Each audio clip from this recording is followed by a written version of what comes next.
یه جایی توی اینترنت هست، جایی که هیچ موتور جستجویی نشونش نمیده، جایی که وقتی واردش میشی دیگه مثل قبل بر نمیگردی. بهش میگن دارک وب. دنیایی پر از ناشناخته ها، پر از چیزایی که حتی فکر کردن بهشون هم مو به تنت سیخ میکنه. میگن اگه خیلی کنجکاو باشی و قدم اشتباهی برداری، شاید دیگه هیچ وقت بر نگردی.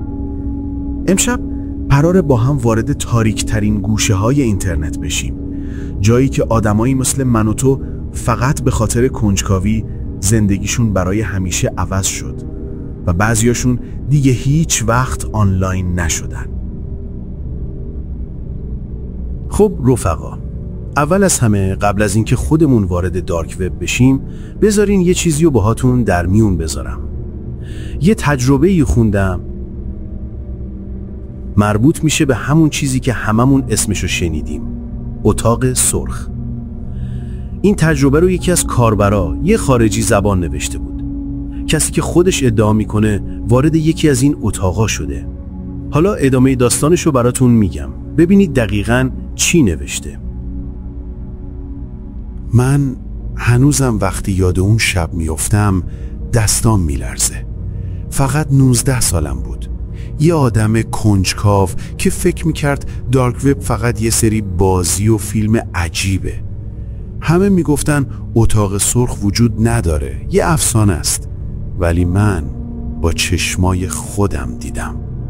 اون شب چراغای اتاقم رو خاموش کردم، در رو قفل کردم و با مرورگر تور رفتم توی لینکایی که پیدا کرده بودم. بیشترشون بازارای سیاه بودن، پر از چیزایی که حتی جرأت خریدنشون رو نداشتم. اما بعد چشم افتاد به یه عنوان: The Red Room، اتاق سرخ. قلبم تند میزد. همیشه شنیده بودم که اینا ساختگی هن. با خودم گفتم چی میشه امتحان کنم. کلیک کردم. صفحه‌ای باز شد. فقط یه دکمه وسطش بود: Join Chat. کلیک کردم و یهو پرت شدم وسط صدها آدم ناشناس. اسمشون عجیب بود: Deadman 93، No Mercy، Blood Crow. همه داشتن درباره چیزای ترسناک می نوشتن. ولی یه پیام کاری کرد نفسم بند بیاد: تا 10 دقیقه دیگه پخش زنده شروع میشه، آماده باشین. خندیدم، فکر کردم شوخیه. ولی بعد صفحه عوض شد. یه تصویر زنده اومد: یه اتاق سیمانی، چراغ قرمز بالای سر، یه صندلی خالی وسط. نمیدونم چرا ولی نتونستم چشمامو بردارم. چند دقیقه بعد یه مرد با ماسک سیاه وارد شد. بدون حرف جلوی صندلی وایساد. بعد گوشه صفحه پیغام بالا اومد: برای کنترل جریان بیت کوین پرداخت کنید. اون لحظه فهمیدم این یه شوخی نبود. این یه اتاق سرخ واقعی بود. چند ثانیه بعد روی صندلی یه دختر رو دیدم. دستاشو بسته بودن، دهانش با نوار گرفته شده بود، نگاهش پر از وحشت بود. هر کی پول میداد دستور میداد چی سر اون دختر بیاد. یکی گفت موهاشو بکشه، یکی گفت چراغ قرمز رو بزنه توی صورتش. اون مرد با ماسک بدون حتی یک کلمه همه رو انجام میداد. میخواستم لپتاپو ببندم، اما قبل از اینکه بتونم موسو تکون بدم پیغامی روی صفحه اومد. یک پیغامی که فقط من میدیدم. نوشت: میدونم داری نگاه میکنی. خشکم زد. سریع لپتاپو بستم و از پشت میز پریدم. فکر کردم تموم شد، ولی تموم نشد. از اون شب به بعد هر بار آنلاین می شدم ایمیلای عجیب می گرفتم: ما میدونیم تو کی هستی، تو حالا یکی از مایی. دارک وب فقط پر از لینک و شایعه نیست. پشت این لینک ها آدمایی بودن که دیگه هیچ وقت مثل قبل نشدن. بعضیاشون فقط کنجکاو بودن و قربانی شدن. ماجرای اتاقهای سرخ. یکی از وحشتناکترین افسانه‌های دارک وب همون اتاق‌های پخش زندگی است. خیلی‌ها میگن ساختگیه، اما پلیس چندین بار سایت‌هایی رو پیدا کرده که توش کاربرای ناشناس پول میدادن تا اعمال خشونت آمیز زنده تماشا کنن. در بعضی پرونده‌ها قربانی‌ها بچه‌های بیخانمان یا آدمای گم شده بودن. هیچ وقت پیدا نشدن، فقط ناپدید شدن. ترسناکتر از همه اینه که پلیس میگه بعضی از این پخش‌ها نه روی وب عمیق، بلکه روی دارک وب خصوصی انجام میشده، جایی که فقط افراد دعوت شده میتونستن وارد بشن. بسته‌های نفرین شده، قربانی‌های واقعی. در چند کشور گزارش‌های ثبت شد از آدمایی که بسته‌های ناشناس دریافت کردن. بعضیاشون پر از استخوان حیوانات بودن، بعضیاشون وسایل شخصی دزدیده شده. حتی یک مورد معروف هست. مردی از دارک وب یه جعبه شانسی خرید. توی اون جعبه یه دوربین دیجیتال پیدا کرد. وقتی حافظه‌شو باز کرد، عکسایی دید که از خونه خودش گرفته شده بود. چند هفته بعد ناپدید شد. هنوز معلوم نیست زنده است یا نه. قربانی‌های واقعی خرید و فروش انسان. این شاید تاریک ترین بخش باشه. دارک وب همیشه متهم بوده که مکان خرید و فروش انسانه.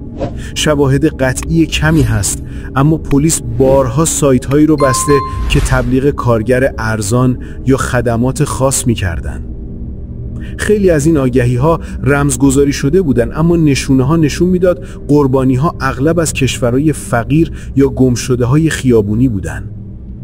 ما هیچ وقت نخواهیم دونست چند نفر واقعاً از اونجا به دام افتادن. خب آماده این؟ بریم سراغ تاریک‌ترین بخش اینترنت. خب بچه‌ها، حالا وارد بخش اصلی میشیم، جایی که واقعاً آدم رو میترسونه.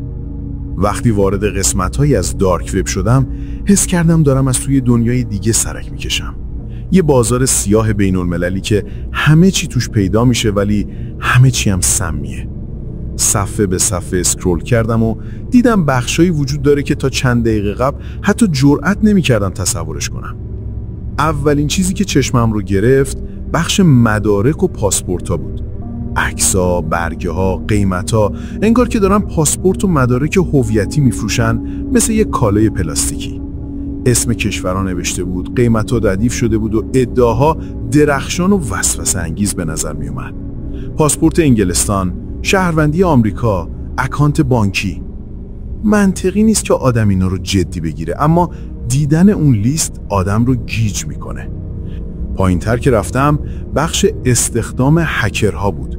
پروفایل‌ها، رتبه‌ها، قیمت‌ها، تبلیغات مبهمی که از هک ساده تا پکیج کامل نابودسازی آنلاین حرف می‌زدن. از نحوه ارائه معلوم بود که بعضیا حرفه‌ای به نظر میان و بعضیا کلاهبردار. صفحه پر از امتیاز و نظر جعلی بود.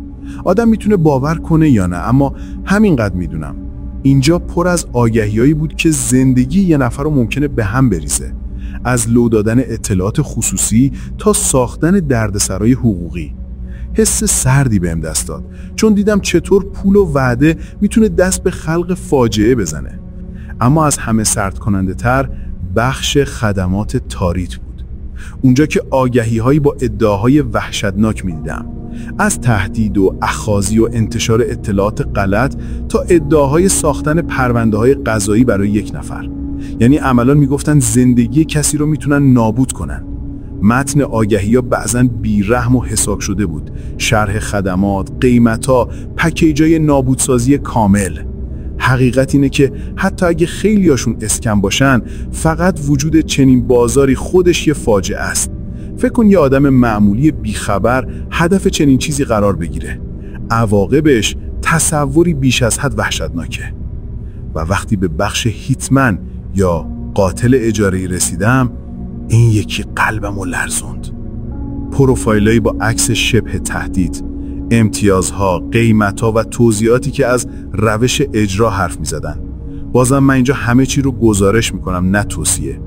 دیدن این صفحات بهم ثابت کرد که حتی اگه خیلی از اینا نمایش باشه، فقط وجود ایده اجاره آدمکشی به عنوان یک سرویس خودش خیلی ترسناکه. بعضی پروفایل‌ها ادعا داشتن که مأموریت‌ها انجام شده و بازخورد دریافت کردن، بعضی‌ها واضحاً اسکم بودن. اما به هر صورت همین که این پیشنهادات نوشته و قیمت گذاری شده نشان دهنده یه سطح از شرارت و پولپاشی بدون مرز توی اینترنته. در انتها وقتی دیدمش تقریبا قیافم تغییر کرد. صفحات ادعا شده ردروم یا همون اتاقهای قرمز، توصیفاشون وحشتناک بود. پخش زنده خشونت که بیننده ها میتونن تماشا کنن و بعضن پول بدن تا اتفاقات خاصی بیفته. اینو واضح میگم، خیلی از این صفحات و پروفایل ها ممکنه دغل‌کاری باشن، ممکنه تله باشن، ممکنه صرفاً برای تهییج شما ساخته شده باشن. این چیزی که دیدم بازی نیست. اینها زندگی و آینده ی آدم هاست. کنجکاوی خوبه، ولی عقل بهت میگه بعضی درها رو باز نکنی. مراقب خودتون باشین، خانوادتون رو محافظت کنین و هر چیزی دیدین که میتونه خطرناک باشه از روش یاد بگیرین، نه از مسیر. ممنونم که تا الان با من بودین. تا ویدیوی بعدی، خداحافظ.